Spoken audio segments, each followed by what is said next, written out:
Here we have ABC News that peddled the Russia collusion thing for years. Now they're talking about Kaylee, who is a wonderful, decent human being, peddling lies about the campaign. Which lies? Which lies? Did the Pennsylvania Supreme Court do what I said it did or not? Yes, it did. Did the governor of Pennsylvania do what I said he did or not? Yes, he did. Did the Secretary of State, since resigned in disgrace, did she do what I said she did or not? She did. So that's not peddling lies. The fact that a section of the United States Constitution was violated by Democrat state actors. I don't know what else they're talking about. They're not very specific, but apparently any objection to anything that took place during that election, of course, is peddling lies and triggering an insurrection. When the Democrats do this and worse, that's okay. This is where freedom rings. If you believe in America, if you believe in the Constitution empowers us. It's a new day. America's back. America's back, and America's going to get strong again. We're going to defend America, and we're going to defend our interests. Liberty's voice, Levin TV. Hello, America. I'm Mark Levin, and this is Levin TV. You want to see a hilarious dog that thinks he's Einstein? Well, that's what we're going to start off the program with. Don't worry, we'll get into the grist. But let's look at this first. Go. 10, 9. Lola kind of taught herself to play hide and seek. Let's see. She's so intelligent that she would just scoot herself under the chair so I don't see her. I've never seen a dog do that before. Let's see what... I am Dutch Richard, and this is Lola's story for Geo Beats. I taught... Lola is like, I don't even know how to explain it. Stop giving me attitude. You need to take a bath. You need to take a bath. Lola's funny. Go pee-pee. Oh my Lord, smart. She's also human. My friend Ava texted one morning and told me that there were some puppies that needed a home. Lola caught my attention right away. It was her and a bunch of her siblings with a sign on the yard that said, "Puppies looking for a good home." They were all cramped up in one crate. Sit.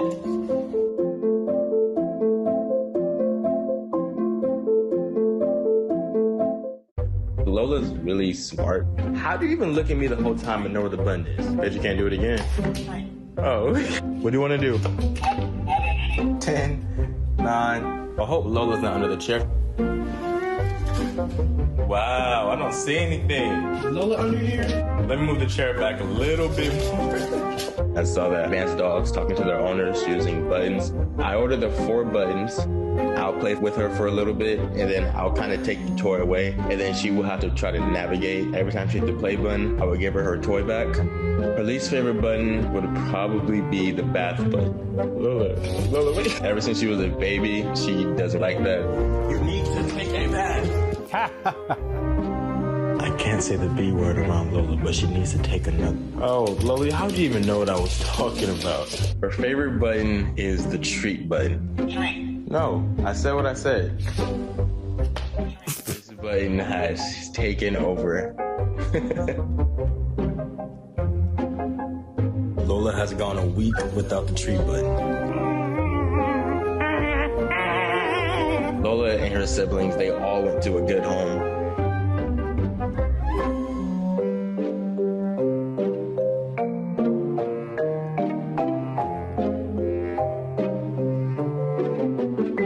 Everyone asks what breed Lola is. Lola is a Siberian Husky, Belgian Malinois, Chihuahua, and Lhasa Apso. Our bond is really strong. I got Lola over quarantine, and everybody was home all day, so Lola and I would just spend every hour together, 24/7 in the house. Lola, just let it go. It's gone, Lola. Lola has made my life so much happier.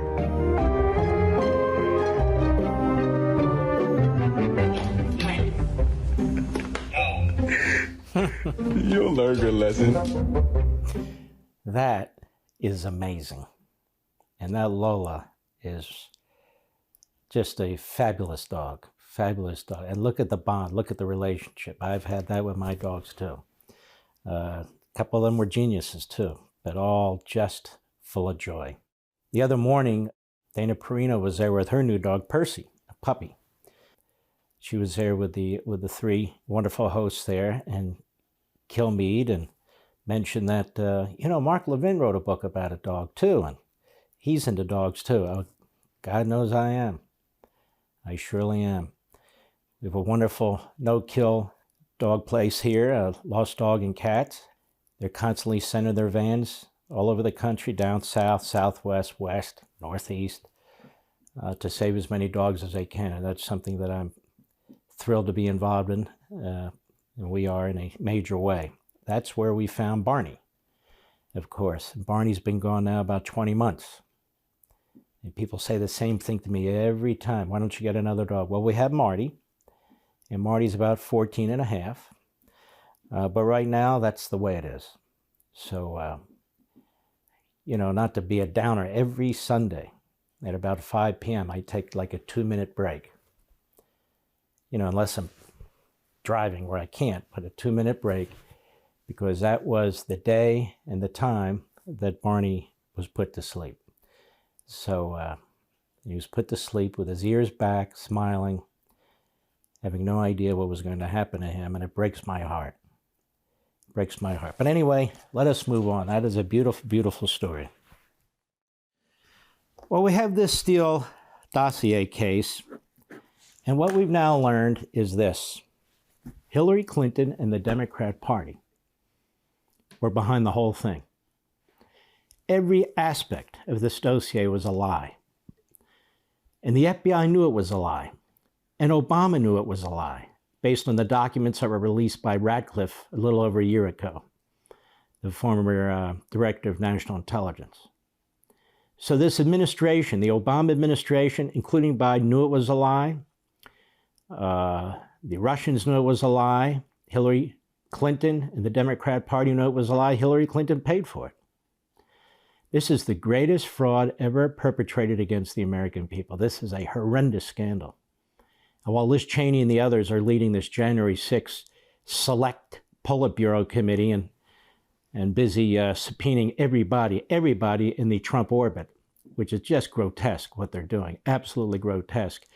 And this left-wing Obama judge rubber stamping everything, and we'll get to that later if we have a chance. The fact of the matter is the media, the corrupt propagandists in the media, they knew it was a lie too. And even now they continue to perpetuate the lie. Anyway, good morning, America. The spy behind the infamous Steele dossier breaks silence. Go ahead. How do you respond to critics who say you were doing foreign interference in an American political campaign? We were not foreign interference. The foreign interference in the American political campaign in 2016 was by the Kremlin and the Russian intelligence services. Well, you are British. You're not American. But Britain is America's closest ally.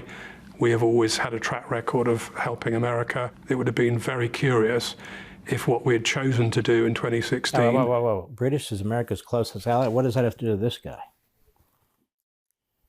This guy used information that was given to him by this Russian who was based at the Brookings Institute. He was in the United States, I suppose a citizen at this point, but regardless, who had access to nothing. No information whatsoever that was legitimate. It was completely made up. And this guy's supposed to be some kind of a secret superstar agent. Go ahead. It would have been unthinkable. Fusion GPS is a corporate investigations firm created by two former reporters for the Wall Street Journal. One was Glenn Simpson. In the spring of 2016, he approached you with a job. What exactly did he ask you to look into? Two things, really. One was what the Russians were doing in terms of potential interference in the campaign, and two, what the links were between Trump and the Trump campaign in Russia. There were no links between Trump and the Trump campaign in Russia. None whatsoever. Endless investigations later, criminal investigation, congressional investigations, media investigations, 3 years, 4 years of crap, lies, connecting non-existent dots, talking about indictments against a president of the United States, or impeachment against a president of the United States, dragging his family and staff through this meat grinder. All a lie planted by Hillary Clinton. Go ahead. So you get this assignment. What do you do? you essentially get your network of sources to redirect themselves onto asking contacts in Russia about this issue. To ask them to look into what was being said amongst the elite in Russia and the government of the American election. Was there one key source you had for this report? There wasn't one key source, I would say. There was perhaps one key collector. Yeah, the key collector was just indicted for lying to the FBI. And he manufactured all of it. And he wasn't the only one. Others in the Clinton orbit manufactured aspects of it too. Go. The collector is somebody who obviously works for us directly, is paid for us directly, doesn't necessarily have direct access to information, but knows people who do. You can't name this person, but you met with this person in a European city relatively early on. Yep. What did you learn in that meeting? The contents of Report 080, I think it was, which are well known to the world. There were claims that members of the Trump campaign had coordinated with Russian officials and accepted a steady stream of information on Hillary Clinton and some of Trump's other political rivals. Now think of the irony of this. Clinton and her surrogates plant this information effectively. They pay for the dossier.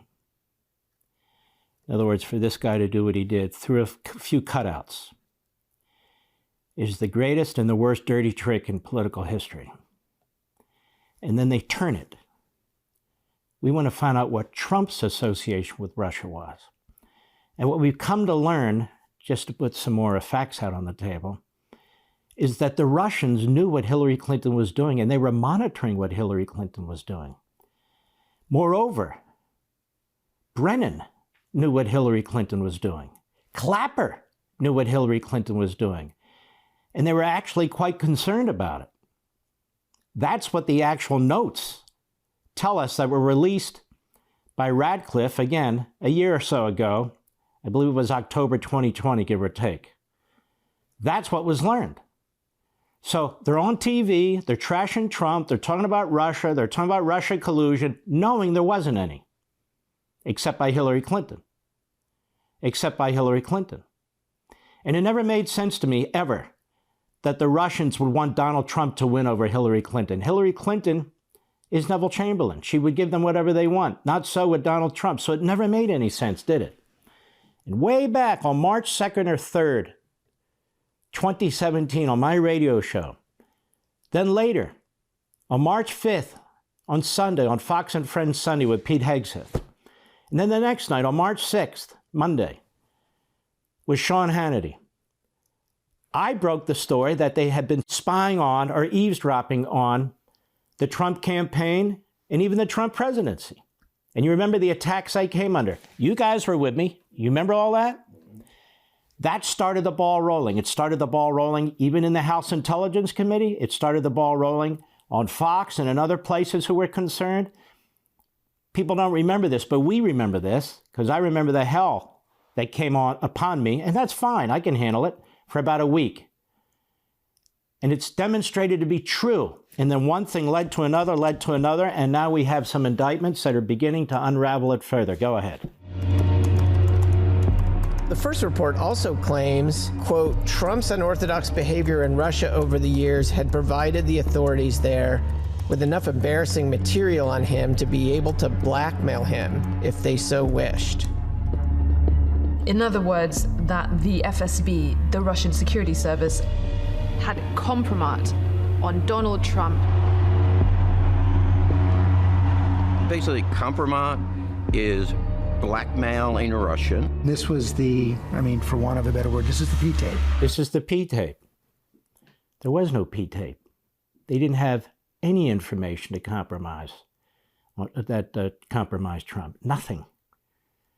And the head of the FBI, after Donald Trump is elected, he talks to the various intelligence folks. He's in a meeting in the Oval Office. Who's going to tell Trump that the Russians have dirt on him? And they decide that Comey will pull him aside at some event, and he does, and he tells him about this P-tape and other stuff, which is outrageous. They're trying to intimidate Trump. They're trying to undermine him and sleaze him right there and then and smear him. They all had to know that it was fake. Hillary Clinton knew it was fake. Obama had to know it was fake. The FBI had to know it was fake. And yet it was used anyway. And it was used in the media anyway. You might recall, including CNN and BuzzFeed and others. McClatchy. Unbelievable. Now, there's more to this. There's more to this. Go ahead. What did he tell you? He relayed several sources, information, sub-sources, information that related to that event. In the Ritz-Carlton Hotel, Correct. 2013. Yep. It would be quite a tape if it in fact existed. We are coming on the air now with major news from the Department of Justice. Back against the wall. Move aside. Move aside. The acting Attorney General, Rod Rosenstein, has decided to appoint a special counsel to investigate Russian interference in the 2016 election. The special counsel will be Robert Mueller. Christopher Steele and his work were conspicuous in their absence from the Mueller report. Along with the investigation that was done by Robert Mueller, a separate report was undertaken by Michael Horowitz, the Inspector General of the Justice Department. The Inspector General also pulled back the curtain on how Steele had gathered his information. It doesn't name Steele's collector, but the report does describe some of his methods. And we'd later learn he was not someone well placed in the Kremlin, but an analyst in Washington. When the FBI sought this person out and interviewed him, he said, yeah, he basically gathered some of this information, but he was almost ambivalent about how accurate it was. Some of this information, including that allegation about the salacious tape, had apparently been gathered from people who had just heard about it or talked about it in jest. One of your main collectors spoke to the Inspector General, said that especially the compromise was word of mouth and hearsay, conversations with friends over beers. It was just talk. If you have a confidential source and that confidential source is blown or is uncovered, that confidential source will often take fright and try and downplay and underestimate what they've said and done. Right, so stop there. He relied exclusively on this so-called confidential source. And look how he's making excuses now. They downplay what they've done and so forth. He was an analyst at the Brookings Institute, a Russian. No intelligence background, no connection to Putin of any kind, or even to their security services at all. He was sitting there making it all up. Making it all up. And the media wanted to buy it hook, line, and sinker, and they did. And that man was indicted a few days ago. More when we return. Welcome back. We pick up where we left off, and that is the source. Basically, the key source, if not the sole source, for the Steele dossier, Igor Danchenko, indicted the other day for multiple acts of lying to the Federal Bureau of Investigation. There's a piece here, really by a site that I'm unfamiliar with, by an author I'm unfamiliar with, but I understand they're rather left, but that's okay. Aaron Matei, RussiaGate has no rock bottom, at mate.subtac. It did not seem possible for the Steele dossier, the collection of Trump-Russia conspiracy theories funded by the Clinton campaign, hyped by the U.S. media establishment, and tapped by the FBI for surveillance and investigative leads, to get more embarrassing for all those involved. But the indictment by Special Counsel John Dorm of Steele's key source, Igor Danchenko, offers 39 pages of new evidence that RussiaGate, after 5 years of failed innuendo, debunked bombshells, and humiliating revelations, has no rock bottom. Well, maybe it isn't a left-wing site. Danchenko is accused of making false statements to the FBI about his role in feeding Trump-Russia allegations to Christopher Steele, a former British spy working for the private intel firm Fusion GPS, which in turn was working for the Clinton campaign. Steele's so-called intelligence reports were planted in the media to fuel the Trump-Russia collusion narrative.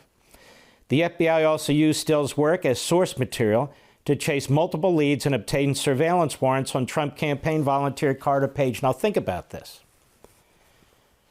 Think about this. What Hillary Clinton and her campaign did, and used the Obama administration, which happily complied, use the Federal Bureau of Investigation, use this dossier to launch a criminal investigation, and on and on and on. Think about what took place here. It is utterly shocking.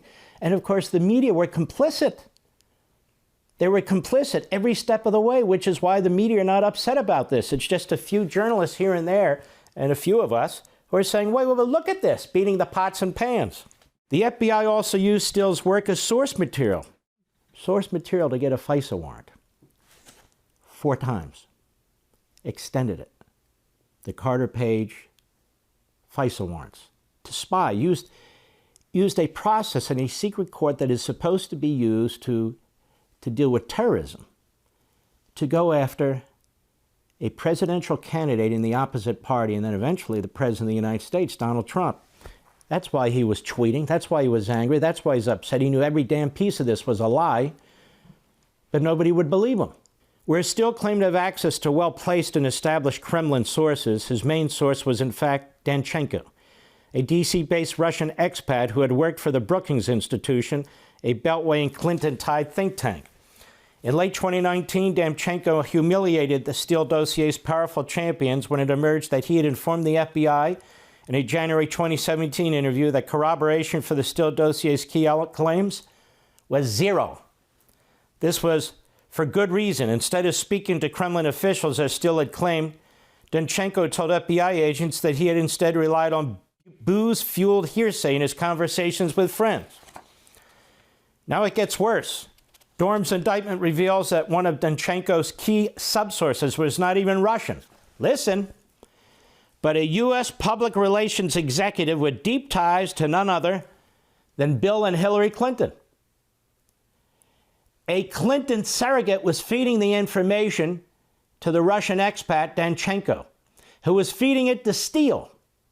And Steele wrote it up in a dossier, which they peddled to the media and to the FBI, and which was in fact used, even though at the time Brennan, Clapper, and even Obama knew that it was very unlikely that Trump had these relationships with Russia and that the Hillary Clinton campaign was pushing an agenda. The Russians knew it. The indictment also suggests that not only was the FBI aware in 2017 that the Steele dossier was fraudulent, but that its key source, Danchenko, was lying to them. But instead of informing the public and indicting Steele's source, the FBI continued the Trump-Russia investigation and tapped the dossier for it. Believe it? Anonymous intel officials even told the public that Steele's farcical claims were bearing out. I want to apologize. It's obvious to me this guy's no left-winger, and this is no left-wing site. Durham's indictment offers new details on how the farce came to be. The public relations executive revealed by Durham to be a key yet perhaps unwitting Steele dossier player is Charles Dolan, D-O-L-A-N, a longtime Democrat tied to the Clintons since the early 90s. And 2 consecutive stints as the Virginia state chair for Clinton's presidential campaign, Clinton appointed Dolan to an influential State Department board in 1997. Dolan also served Hillary Clinton's 2 presidential campaigns, as advisor in 2008 and a volunteer in 2016. Durham didn't name Dolan, but included biographical details that made him easy to identify. Now Dolan can add another key role to his Clinton world resume. According to Durham, Steele's claim that Trump cavorted with prostitutes in Moscow's Ritz-Carlton was likely embellished from benign information that Dolan gave to Danchenko. During a June 2016 visit to Moscow in preparation for an upcoming conference, Dolan toured the Moscow Ritz-Carlton, where he met with the hotel manager and visited the hotel's presidential suite. Danchenko then met with Dolan at the same hotel before flying to the UK to meet with Steele. 3 days after Danchenko's arrival in London, Steele produced his first report, which included the allegation about Russia possessing a P-tape of Trump at Moscow's Ritz-Carlton.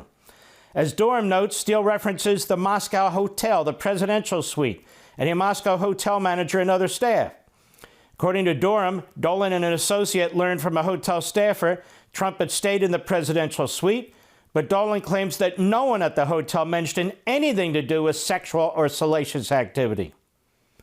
Dolan's account suggests Danchenko took the basic details about Trump's stay at the Ritz-Carlton and added his own creative spin about the P-tape. Whether Hillary Clinton and her campaign were aware of Dolan's role, and Dolan insists they were not, it's yet one more embarrassing Clinton tie to the Steele dossier, revealed long after the damage was done. Long after the damage was done. Imagine if Donald Trump had had a honeymoon period like most presidents. Imagine if this outrageous fraud that was committed against the American people had never occurred. Just imagine that President Trump had the same send-off after his inauguration as other presidents. How different this would be.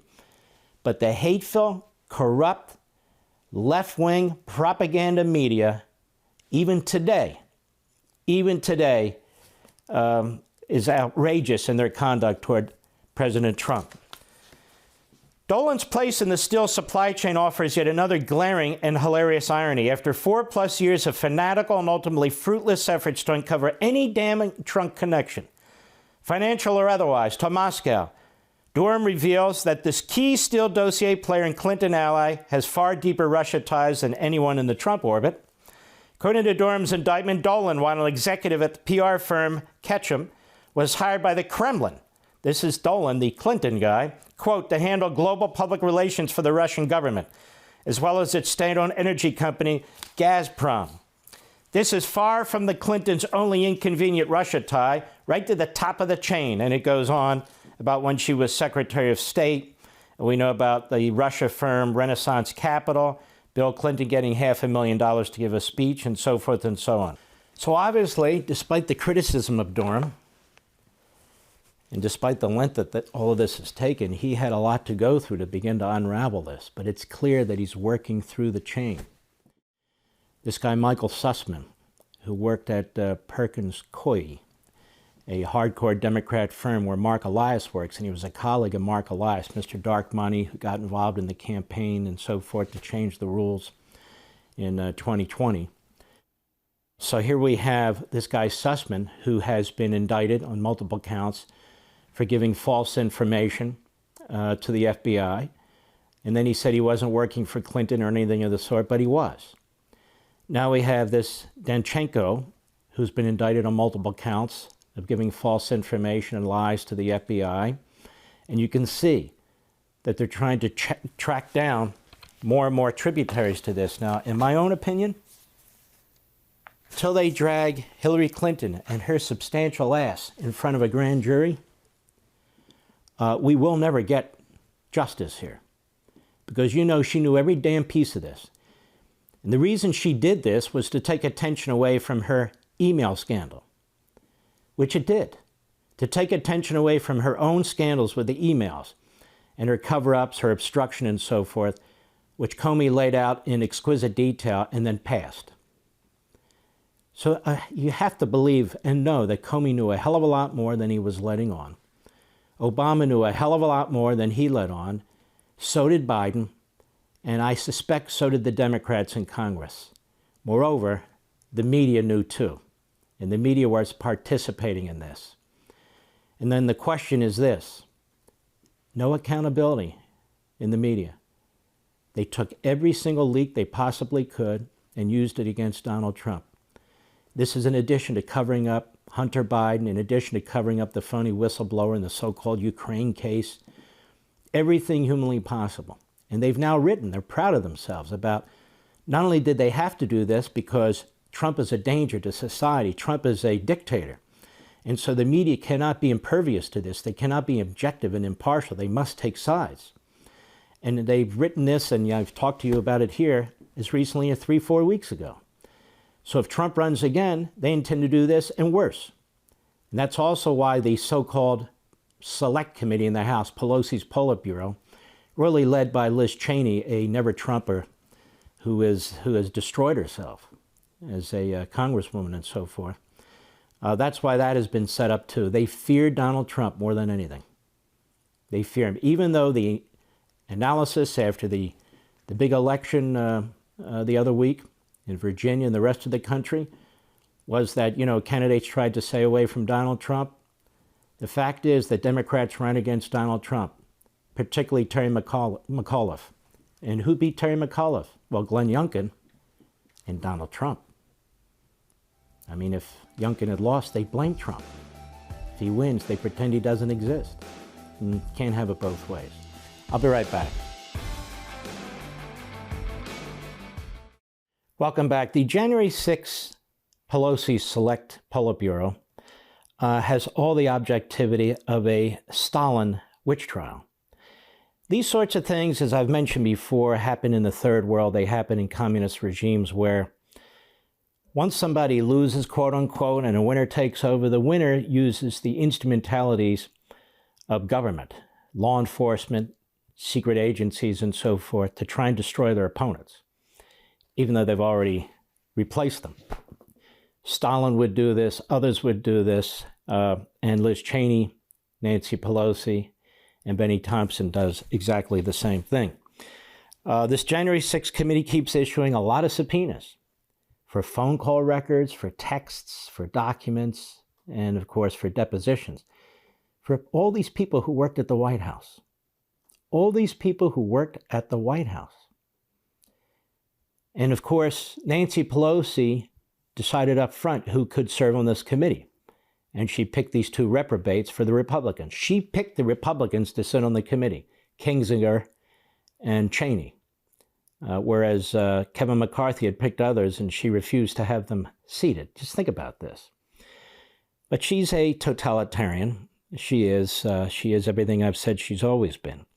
So now they've spewed out more subpoenas, Stephen Miller, Kayleigh McEnany, even a few junior staffers in and around the Oval Office. So they're going to bankrupt these people, many of them, because it's the cost of a good criminal defense lawyer is a fortune, a fortune. But let's take a look. Go ahead. New targets to help uncover now, you see what happens here. Every time CNN and the others run a story about this, they show these clips, they loop them, of this sort of stuff that's going on here. They never break out from this. There's almost 700 people who've been charged, almost 700 people who've been charged. The vast majority of them never went in the building. A certain percentage of them went into the building after police officers waved them into the building.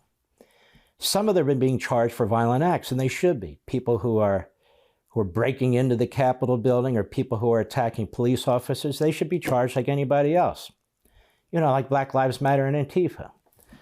Now that said, a lot of people have been charged with Mickey Mouse charges like trespassing on the Capitol lawn or parading in public on the Capitol lawn.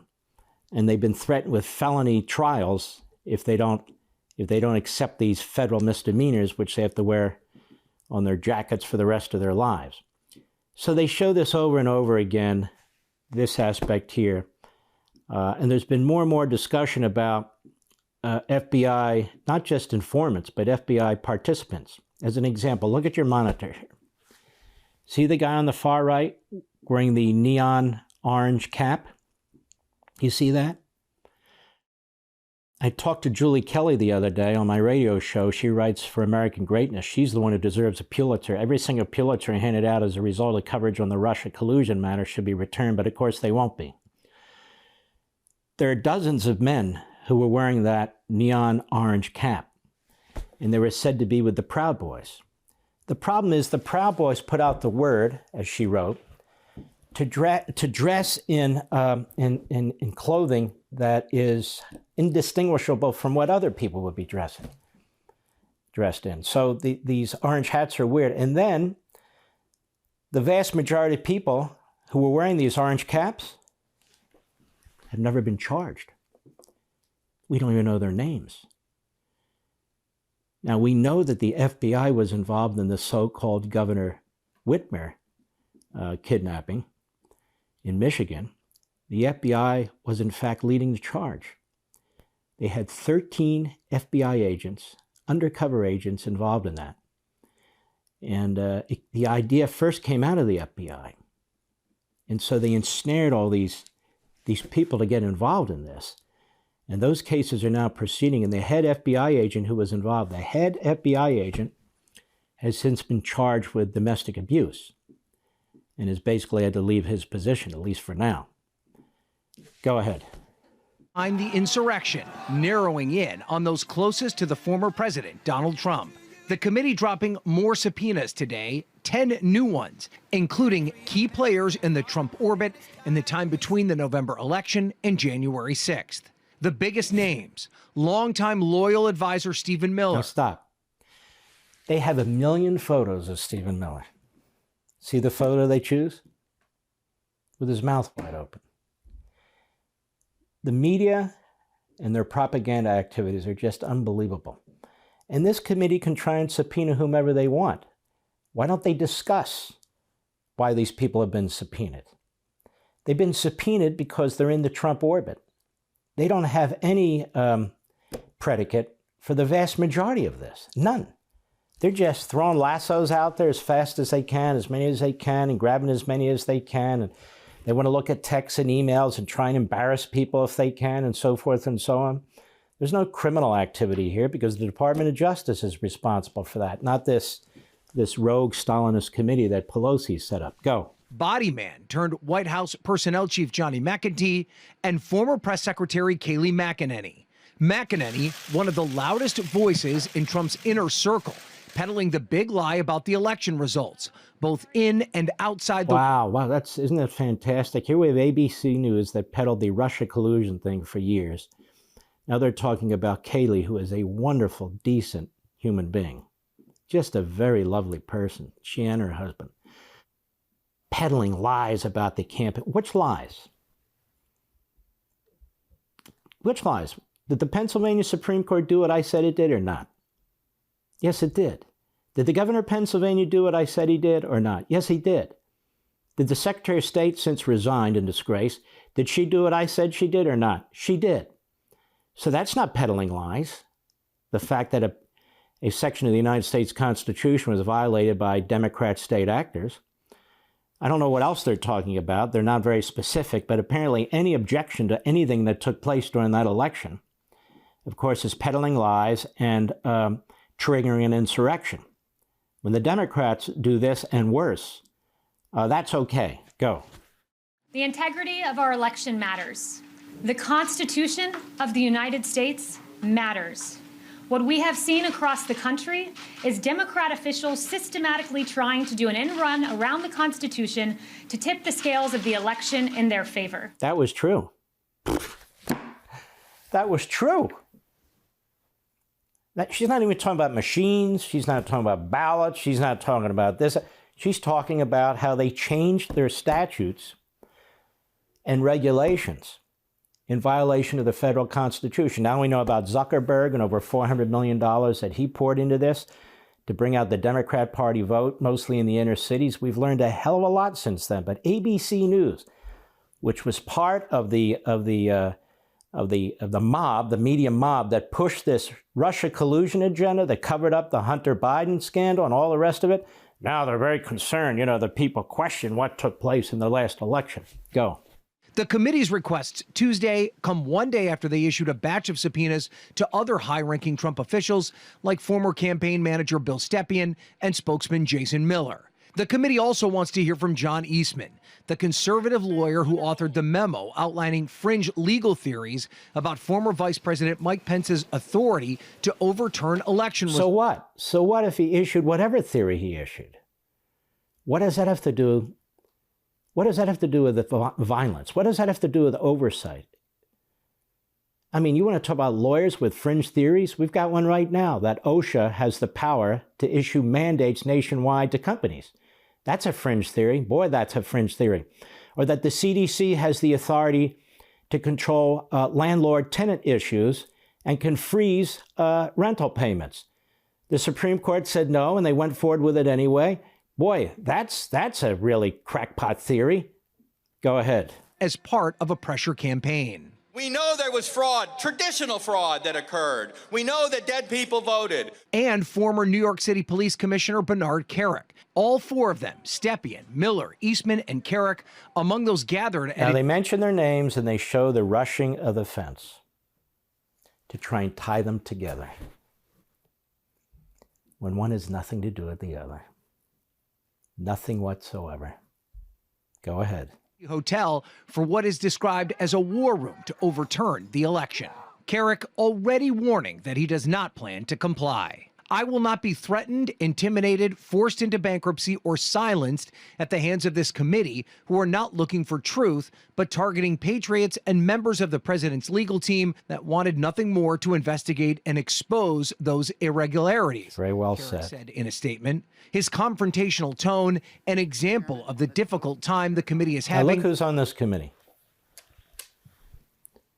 Adam Schiff, who lied about that Russia collusion from day one. Every one of these Democrats, Raskin on the right of Kinzinger, lied about Russia collusion over and over again. They have every left-wing moron and hack you can possibly think of here.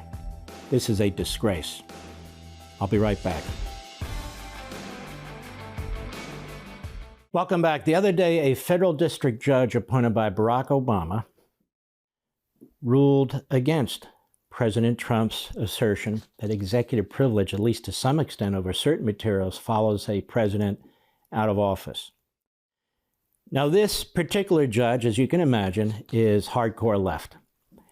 And unfortunately, Trump has gotten the short straw here. So many of the judges in D.C.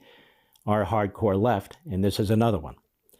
And she basically said the existing president of the United States, the current president, Biden, he's in a position to determine whether the release of the information damages the executive branch or not the former president.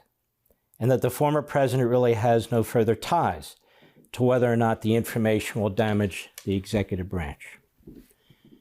Let me help out this Obama judge. First of all, the issue of whether an ex-president, whether executive privilege, at least to some extent, follows the ex-president, has never been definitively adjudicated by the United States Supreme Court.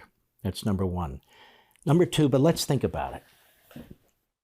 If, in fact, to at least some extent, executive privilege doesn't follow a president after he leaves the Oval Office, then you are, in fact, going to damage the executive branch. Because that means you can attack an ex-president for the things that occurred while he was president. You guys see my point? The point is, of course, you're going to weaken the executive branch. A president will know that once he or she leaves office, that they're quote-unquote fair game for subpoenas by Congress, by a Congress of the opposite party that wants to look into the activities of that president while he was president. And so, of course, that undermines executive privilege. Furthermore, you can't take the fact of party politics out of such a ruling. The president today is Joe Biden. Joe Biden will never assert executive privilege over Donald Trump documents or documents created during the Trump administration. He's of the same party as the people who are running that committee. He's of the same party of the Speaker of the House. And theoretically, Donald Trump could be his opponent again in 3 years. So of course he's not going to assert executive privilege because Joe Biden doesn't have a principled bone in his body. Now, all that said, the judge's ruling, to me at least, I don't care what other judge rules, is absurd. And so now you have open season on the former president and his administration and his staffers. They're going to town, the Democrats in the House of Representatives. Yeah, now let's get this. There are dozens, scores of subpoenas against people who have no conceivable role in anything. Let's hear what these three stooges have to say. Go. Late last night, pretty big news. Yeah, this is a big deal. A federal judge is rejecting former President Donald Trump's request to block the release of documents to the House Select Committee investigating the January 6th Capitol insurrection. In denying... So stop. That's a mouthful, right? The Capitol insurrection. So now that's what it is, even though it wasn't. There was never an effort to take over the government. There was never an armed insurrection. Insurrection, look it up, requires people to be armed, to want to take over a facility, a building, a government, and so forth and so on. Capitol insurrection. I wonder if they're going to get to all the information where the President of the United States offered to send 10 to 20,000 National Guardsmen to protect that building. And Pelosi said no. That's always left out of these little so-called news snippets. Go ahead. Preliminary injunction, the judge said, quote, the public interest lies in permitting, not enjoining, the combined will of the legislative and executive branches to study the events that led to and occurred on January 6th. The judge noted President Biden already had waived executive privilege, adding, quote, the plaintiff does not acknowledge the deference owed to the incumbent president's judgment. Went on, presidents are not kings, and plaintiff is not president. Select Committee Chair Benny Thompson issued his own statement that reads this way, quote, this decision affirms the importance of the Select Committee's work to get answers for the American people, recommend changes to the law to strengthen our democracy, and help ensure nothing like the attack of January 6th ever happens again. Trump's attorneys immediately filed a notice to appeal. The National Archives plans to turn the documents over to the committee by Friday, barring an order from the appellate court. There you go. We want to get to the bottom of January 6th. Oh, okay. The Attorney General testified the other week that this is the biggest investigation the Department of Justice has ever undertaken, with more resources than have ever been applied to any other investigation. I guess that includes 9/11. Wow. It's not the job of Congress to conduct criminal investigations or even civil investigations. The job of Congress is to have oversight and make determinations about legislation. They've gone far afield from that, ladies and gentlemen, with the help of this activist Obama judge. I'll be right back. Welcome back. As we bring the program to a close, I have some exciting news for you. Our annual subscription is $99. It's been $99 for 6 years in a row, right, Mr. Producer? 6 years in a row. We haven't raised it one penny. But right now, for Black Friday until the end of the year, we're going to take $25 off that $99. You can figure it out.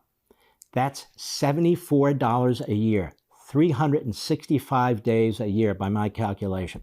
You'll see wonderful hosts, all backgrounds, all solid. Now, if you already have a subscription, which I suggest you might since you're watching my show, you have family, friends, colleagues, and others who I think could benefit from a subscription. We don't have any supply chain problems here. We can do it immediately. It's a perfect gift for Thanksgiving, for Hanukkah, for Christmas, or just for. We need to push our patriotic agenda, and we can do that and at the same time be entertaining and substantive and compelling.